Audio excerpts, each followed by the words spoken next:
Hi everyone. और आज मैं काफ़ी इंपॉर्टेंट टॉपिक पर आप सभी से बात करने वाला हूँ। और जैसे आप सभी जानते हैं कि मास्टर्स कंप्लीट करने के बाद और जब हम मास्टर्स कर लेते हैं तो हम सभी चाहते हैं कि कहीं ना कहीं पढ़ाने का मौका मिले और गेस्ट लेक्चरर के रूप में या असिस्टेंट प्रोफेसर के रूप में हमें कहीं भी पढ़ाने का मौका मिले। तो दिल्ली यूनिवर्सिटी में जैसे एसवेल है, स्कूल ऑफ ओपन लर्निंग है, और उसी तरह एनसीवेब एक सेंटर है दिल्ली यूनिवर्सिटी के अंदर चलता है, जिसमें वुमेन एजुकेशन को प्रमोट करने के लिए आपको उस एनसीवेब के सेंटर में उनको गेस्ट लेक्चरर और असिस्टेंट प्रोफेसर की ज़रूरत पड़ती है। तो सबसे पहले तो मैं बताऊँगा एनसीवेब क्या होता है, उसके बाद इसमें पढ़ाने के लिए क्या प्रोसेस चाहिए आपको, उसके बाद क्या प्रोसेस होता है उनको एनसीवेब में आपको रिक्रूट करने का। तो सबसे पहले अब मैं आपको बता दूं कि एनसीवेब बेसिकली जो है दिल्ली यूनिवर्सिटी के अंदर आता है और उसका नाम है non collegiate women education board. और हर साल अप्रैल और मई में एक गूगल फॉर्म निकलवाता है और आपसे गूगल फॉर्म भरवाता है। और बेसिकली उसमें अप्लाई करने के लिए आपको 3 क्राइटेरिया होना बहुत ज़रूरी है। अगर एलिजिबिलिटी क्राइटेरिया की बात की जाए तो 3 चीज़ें होना ज़रूरी है आपके पास। सबसे पहले मास्टर्स आपका कंप्लीट होना चाहिए। दूसरी बात कि आपके पास एडहॉक पैनल लिस्ट में आपका नाम होना चाहिए।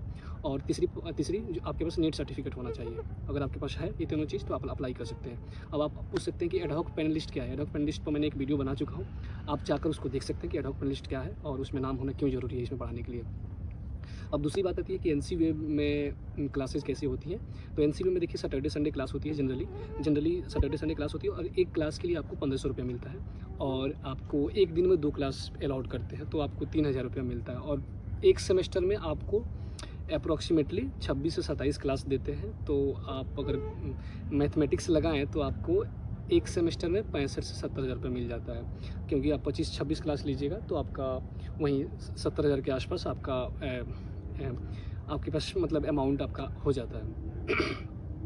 दूसरी बात कि अगर आप रिसर्चर हैं तो रिसर्चर को साथ साथ में रिसर्च भी करना रहता है। पीएचडी अगर आप स्कॉलर हैं तो रिसर्च भी करना रहता है। तो इसमें एक जो सबसे ज़्यादा फ़ायदेमंद मुझे लगता है, मैंने भी पढ़ा है इसमें, कि सैटरडे संडे क्लास होता है तो आपको बर्डन नहीं रहता है। आप अपना रिसर्च भी कर सकते हैं और सैटरडे संडे जाकर वहाँ पढ़ा भी सकते हैं।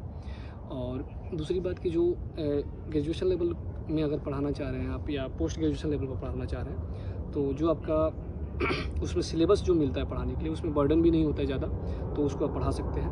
और इसके लिए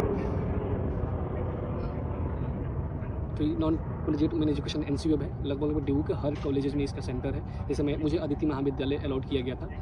तो इसमें गूगल फॉर्म आपको अप्लाई करना पड़ता है। गूगल फॉर्म में आपको कुछ बेसिक चीज़ें आपसे पूछी जाती है, जैसे कि आप यूजी क्लासेस पढ़ाना चाह रहे हैं कि पीजी के स्टूडेंट पढ़ाना चाह रहे हैं, आप किस सब्जेक्ट के लिए अप्लाई करना चाह रहे हैं, पॉलिटिकल साइंस, हिंदी, आपका नाम पूछा जाता है, डेट ऑफ बर्थ पूछा जाता है आपसे, आपका कैटेगरी पूछा जाता है, gender, mobile number, email ID. तो गूगल फॉर्म आप देखिएगा तो काफ़ी सिंपल फॉर्मेट में है। इस गूगल फॉर्म को आप भर दीजिएगा। बेसिक डॉक्यूमेंट्स आप लोगों से मांगा गया है। इस गूगल फॉर्म को भरने के बाद इसका लास्ट डेट जो है, जो काफ़ी इंपॉर्टेंट है, उसको आप लोग याद रखिए, 22 मई तक इसको अप्लाई करना है। तो 22 मई से पहले आप इसमें अप्लाई कर लीजिए। और दूसरी बात कि जो सबसे इंपॉर्टेंट एस्पेक्ट मुझे लगता है कि इसमें आपका रिक्रूटमेंट कैसे होता है। तो सबसे पहले देखिए, इसमें कोई इंटरव्यू नहीं होता है आपका। आप गूगल फॉर्म अप्लाई कर दीजिएगा, उसके बाद आप उनके पास डॉक्यूमेंट्स चला जाता है, आपका इन्फॉर्मेशन चला जाता है। और इनका जो सेमेस्टर एग्जाम है अगस्त और सितंबर में इनका सेमेस्टर एग्जाम चालू होता है। तो सेमेस्टर एग्जाम चालू होने से पहले एनसीवेब का आपको ईमेल भेजते हैं अगर आपका सिलेक्शन हुआ है, और आपको बताते हैं कि आपका इस कॉलेज में सिलेक्शन हुआ है, वहाँ के टीचर इंचार्ज से मिलिए। टीचर इंचार्ज हर कॉलेज में, जैसे मान लीजिए मेरा अदिति महाविद्यालय में, जैसे मैंने 22 में पढ़ाया था, तो मुझे ईमेल आया था कि आपको अदिति महाविद्यालय अलाउड किया जा रहा है और वहाँ के टीचर इंचार्ज से आप मिल लीजिए या बात कर लीजिए। उस ईमेल में उनका नंबर दिया जाता है, आप उनसे बात कर लेते हैं अगर आप पढ़ाने में इंटरेस्टेड हैं। तो वो आपको क्लास शेड्यूल भेज देते हैं कि हाँ, आपको सितंबर से दिसंबर तक ये क्लास शेड्यूल है, इसके बीच पढ़ाना है और कौन सा पेपर पढ़ाना है आपको। तो इसमें कोई इंटरव्यू नहीं होता है।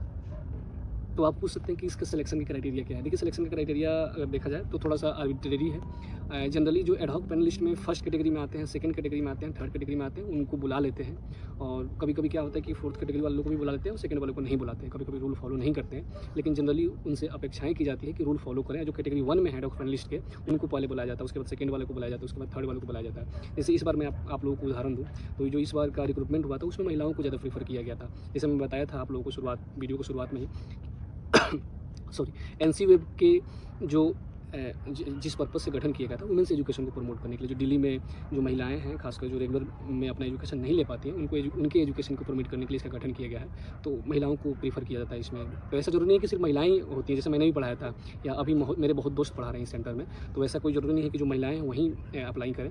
आप लड़के हैं आप भी अप्लाई कर सकते हैं। और आप अगर कैटेगरी आपका जो एडहॉक पैनलिस्ट में होगा, मान लीजिए आपका सेकंड है, थर्ड है, फोर्थ तक चांसेज रहता है कि मिल जाता है। ठीक है, तो मुझे लगता है कि मैंने जो भी एस्पेक्ट था एनसीवेब से रिलेटेड, क्यों पढ़ाना चाहिए, क्यों अप्लाई करना चाहिए, कैसे सिलेक्शन होता है, सभी को कवर किया।